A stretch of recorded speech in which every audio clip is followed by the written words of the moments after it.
नमस्ते मित्रों, कैसे हैं आप सभी। आशा करती हूँ कि आप सभी स्वस्थ और प्रसन्न होंगे। आपका मेरे चैनल साहित्य का सफर में हार्दिक स्वागत है। अभी हमारा टॉपिक चल रहा है हिंदी साहित्य का आधुनिक युग।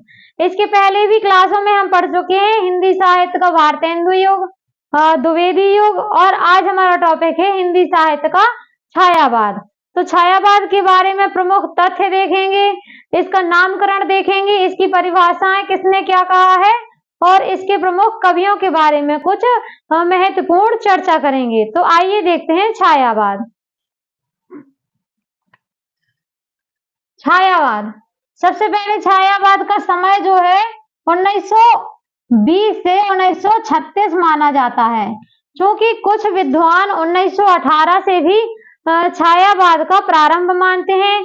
कहा जाता है कि जयशंकर प्रसाद की जो रचना है झरना, झरना के आधार पर, जो झरना 1918 में प्रकाशित हुई थी, उसके आधार पर भी कुछ विद्वान छायावाद का समय 1918 से 1936 मानते हैं।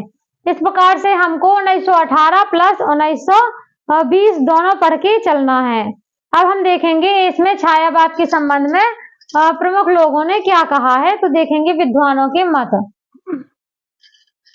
छायावाद शब्द का सर्वप्रथम प्रयोग रहस्यवाद के रूप में, छायावाद शब्द का सर्वप्रथम प्रयोग रहस्यवाद के रूप में किसने किया था? मुकुटधर पांडे ने। प्रश्न आता है यदि कि छायावाद का सर्वप्रथम प्रयोग किसके द्वारा किया गया था, तो मुकुटधर पांडे के द्वारा रहस्यवाद के रूप में किया गया था। अगला देखेंगे, छायावाद के संबंध में विभिन्न विद्वानों ने अपने अपने मत प्रस्तुत किए हैं। तो यहाँ पर स्थूल के प्रति सूक्ष्म का विद्रोह, छायावाद को स्थूल के प्रति सूक्ष्म का विद्रोह डॉक्टर नागेंद्र जी मानते हैं। अगला देखेंगे, छायावाद मूलतः शक्ति का काव्य है। यदि प्रश्न आता है कि छायावाद मूलतः शक्ति का काव्य है, ऐसा किसने कहा है, तो यह कहा है आपका रामस्वरूप चतुर्वेदी ने। छायावाद के संबंध में इन्होंने कहा है कि छायावाद मूलतः शक्ति का काव्य है। अगला देखेंगे हम, छायावाद आध्यात्मिक छाया का भान। छायावाद को आध्यात्मिक छाया का भान किसने माना है, तो वह है हमारे आचार्य नंद दुलारे वाजपेयी, आचार्य नंद दुलारे वाजपेयी। और भी बहुत सी विद्वानों के द्वारा इसकी परिभाषाएं दी गई हैं। इसका जो है छायावाद का नामकरण क्या होना चाहिए, ये भी बताया गया है। जैसे कि राम कुमार वर्मा की एक प्रमुख परिभाषा जो है, राम कुमार वर्मा जी तो कहते हैं कि आत्मा की छाया परमात्मा पर और परमात्मा की छाया आत्मा पर पढ़ने को ही छायावाद कहा जाता है। इस प्रकार से आप यदि लिखना चाहें तो राम कुमार वर्मा की भी परिभाषा, इनके संबंध में जो महत्वपूर्ण तथ्य दिया गया है, आप लिख सकते हैं। अगले विद्वान आते हैं आचार्य हजारी प्रसाद द्विवेदी।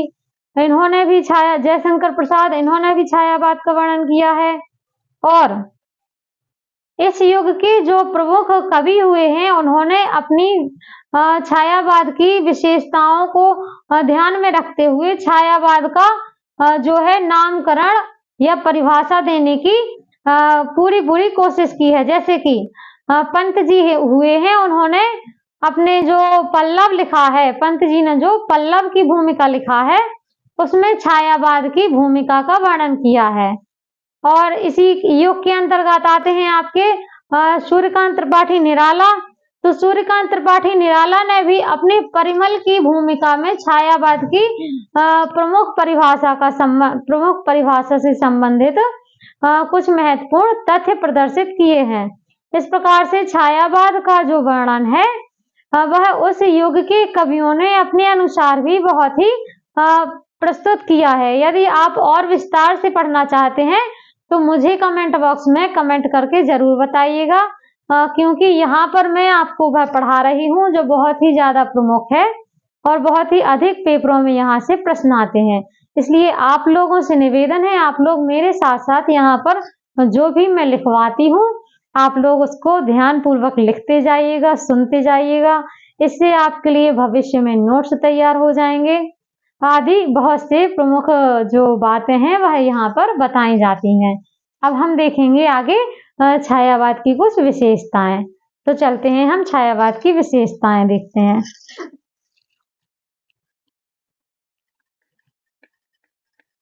छायावाद की बहुत सी विशेषताएं वैसे तो मानी गई हैं, पर यहाँ पर हम कुछ प्रमुख विशेषताओं को ही लेंगे, जैसे कि स्वतंत्र चेतना का विकास, वेदना व करुणा की अधिकता, राष्ट्रीय प्रेम आदि। आप लोग लिखते जाइएगा मेरे साथ में। विशेषताएं,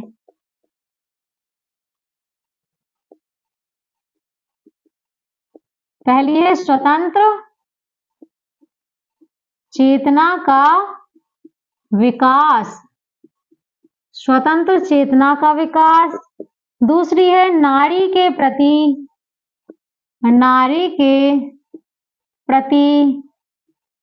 नवीन दृष्टिकोण।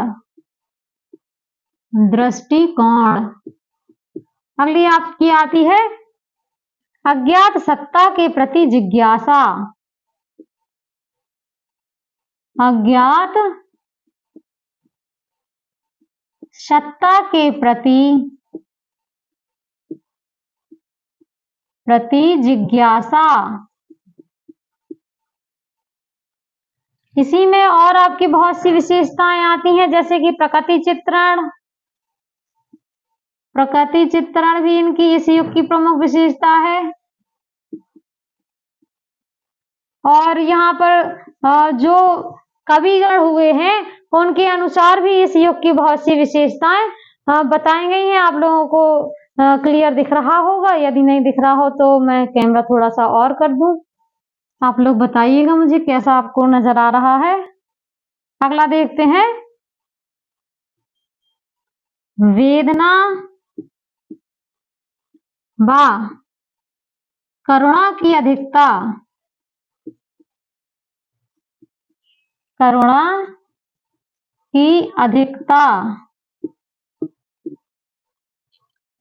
अगली है इसी में राष्ट्रीय चेतना का विकास,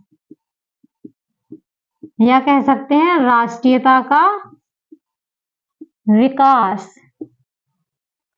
और इस युग की एक महत्वपूर्ण विशेषता है मैं शैली का प्रयोग।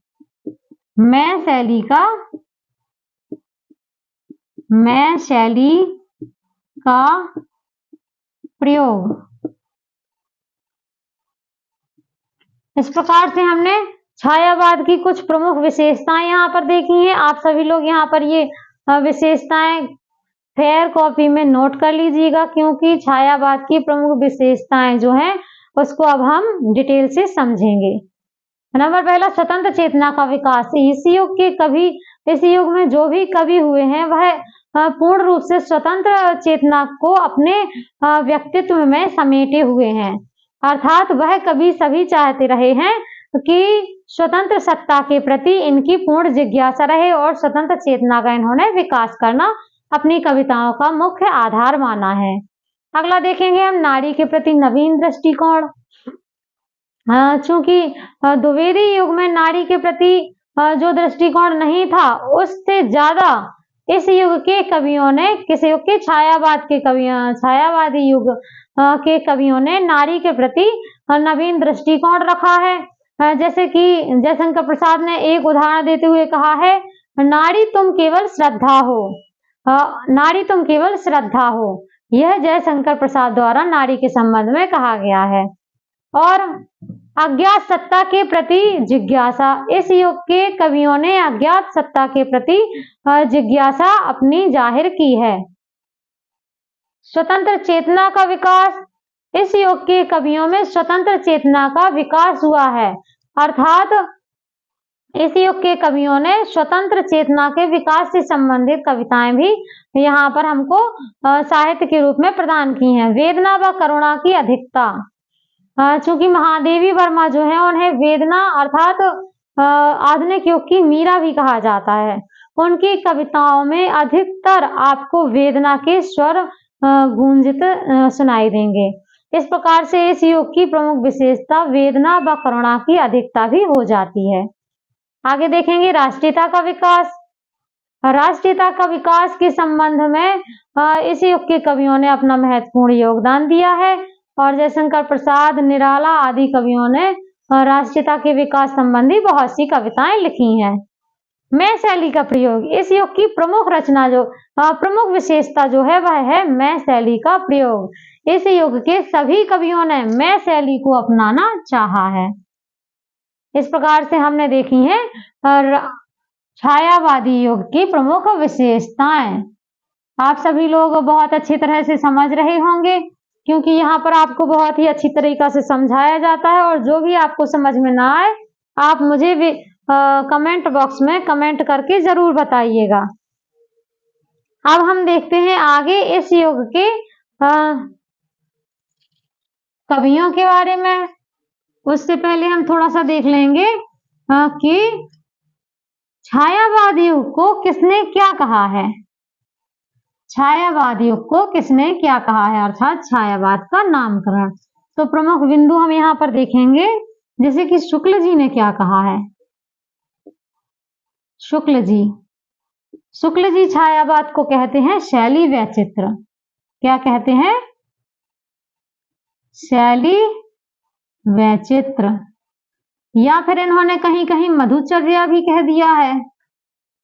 मधुचर्या आप लोग लिखते जाइएगा, बहुत ही महत्वपूर्ण और बहुत ही जरूरी ये पार्ट है जो मैं आपको ये बिंदु नोट करवा रही हूँ। ये अधिकतर पेपरों में पूछे जाने वाले प्रश्न ही हैं और इस क्लास में प्रतिदिन जो मैं क्लासेस लेती हूँ, आपको जो भी जानकारी देती हूँ वह आपके लिए बहुत ही उपयोगी जानकारी रहती है। बहुत ही उपयोगी साहित्य से संबंधित जानकारी आपको यहाँ पर दी जाती है। अब यहाँ पर एक और कवि आते हैं भगवान लाला भगवान दीन। लाला भगवान दीन, यह क्या कहते हैं? यह मजाक में या फिर किसी कारणवश छायावाद को छोकरावाद कह देते हैं। छायावाद को छोकरावाद कह देते हैं। इस प्रकार से हमने देखा कि किसने क्या कहा है छायावाद को। अगला हम देखेंगे अब इस युग के प्रमुख कवि। तो छायावाद के प्रमुख कवियों को हम बहुत ही विस्तार से देखेंगे, इनकी रचनाओं को, क्योंकि यहाँ से तो अधिकतर प्रश्न तो यहीं से मिलते हैं, इसलिए आप लोग यह भी बहुत ही अच्छी तरीका से देखिएगा। अब हमें देखना है यहाँ पर छायावाद के प्रमुख कवि व उनकी रचनाएं। सबसे पहले हम देखेंगे जयशंकर प्रसाद। जयशंकर प्रसाद जो है इस युग के महान व्यक्तित्व रखने वाले कवि हैं। इनका जन्म 1889 ईस्वी में होता है वाराणसी में। इनका जन्म होता है सुंघनी साहू परिवार में और इनके यहाँ पर जो व्यवसाय होता है वह तंबाकू बनाने का कार्य होता है। इन्होंने अपना छायावाद के युग को निर्मित करने में महत्वपूर्ण योगदान दिया है। इनकी रचनाओं से हमें बहुत ही सीख मिलती है और छायावाद से लेकर साहित्य को जानने का पूरा श्रेय जो है इनकी रचनाओं को, प्रत्येक रचनाओं को दिया जाता है। कामायनी इन्होंने एक ऐसा काव्य लिखा है जो इनके छायावाद युग का महाकाव्य है और इसमें कामायनी में मानव सृष्टि से संबंधित प्रमुख तथ्य सभी 15 सर्गों में बताए गए हैं। अब हम देखेंगे छायावाद के प्रमुख कवि जयशंकर प्रसाद की कुछ रचनाएं।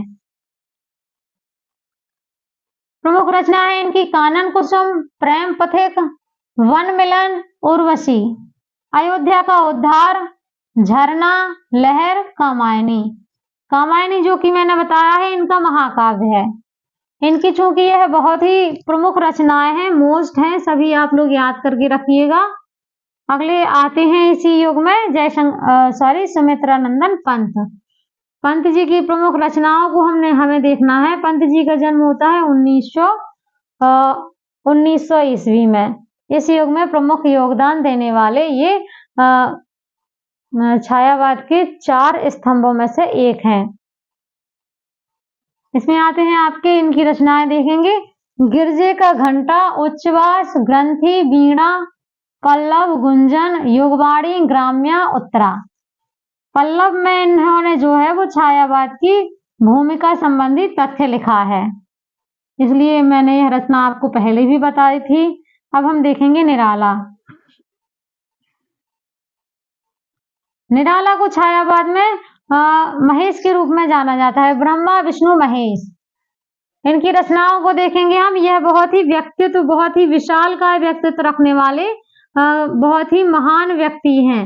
इनके बारे में यदि किसी दिन आप लोग कहें तो मैं इनके बारे में बहुत ही विस्तार से आप लोगों को बता दूंगी, क्योंकि यह बहुत ही मेरे हिसाब से निराला एक बहुत ही महान व्यक्ति हैं। इनके बारे में प्रत्येक इनकी रचनाओं को मैंने बहुत ही गहराई से पढ़ा है, इसलिए ये मुझे ऐसा लगता है कि जैसे कि बहुत ही दरिद्र परिवार से रहते थे, और लेकिन वहां पर रहने के बाद भी इन्होंने हमें साहित्य में इतनी अनुपम देन दी है कि वह इनकी जो देन है वह हमारे लिए साहित्य में बहुत ही अनूठी है, इसलिए इनको हम बहुत ही विस्तार से आगे पढ़ेंगे। इनकी प्रमुख रचनाएं देखेंगे, अनामिका, परिमल, गीतिका, तुलसीदास, जूही की कली। जूही की कली इनकी मुक्त छंद रचना है जो कि 1916 में आई थी। कुकुरमुत्ता, अर्चना, आराधना, राम की शक्ति पूजा। राम की शक्ति पूजा इनकी एक लंबी कविता है। अब हम देखेंगे छायावाद की मीरा। आधुनिक युग की मीरा किसे कहा जाता है? महादेवी वर्मा आधुनिक युग की मीरा कही जाती हैं और छायावाद के प्रमुख व्यक्तित्व रखने वाले कवियों में से यह एकमात्र कवियत्री हैं। इनसे संबंधित कुछ रचनाएं, निहार, रश्मि, शांतिगीत, नीरजा, यामा, दीपशिखा। इनकी एक प्रमुख पंक्ति आती है जो हमेशा पेपरों में पूछी जाती है, मैं नीर भरी दुख की बदरी। यह बहुत ही प्रसिद्ध कविता है इनकी, आप पढ़िएगा जरूर। आगे देखेंगे इसी युग में राम कुमार वर्मा। राम कुमार वर्मा के कुछ रचनाएं हैं, रूप राशि, निशीथ, चित्रलेखा, आकाश गंगा। इस प्रकार से आप लोग यह सभी रचनाएं लिखते जाइएगा, क्योंकि यह बहुत ही प्रमुख रचनाएं हैं, आप सभी को पेपरों के लिए बहुत ही उपयोगी हैं। आप इन सभी को लिख लें और लिखने के बाद मुझे बता दें छायावाद के बारे में, और भी हमें बहुत सी जानकारी देखनी है। उसके पहले मैं आप सभी को कहना चाहूंगी, जो भी मेरे चैनल पर नए मित्र हैं वह मेरे चैनल को पहले सब्सक्राइब कर लें, लाइक कर लें, और यदि आप लोगों को लगता है कि मैं आपको अच्छा समझा रही हूँ, बेहतरीन तरीके से आपको गाइड कर रही हूँ, तो आप मेरे वीडियो को शेयर भी कर सकते हैं, और अधिक से अधिक आप सभी के सहयोग की मुझे आवश्यकता है, इसलिए आप सभी मुझे बताइएगा जरूर। आज के लिए इतना ही, इसके बाद हम देखते हैं अगली क्लास में। तो जय हिंद, जय भारत, धन्यवाद।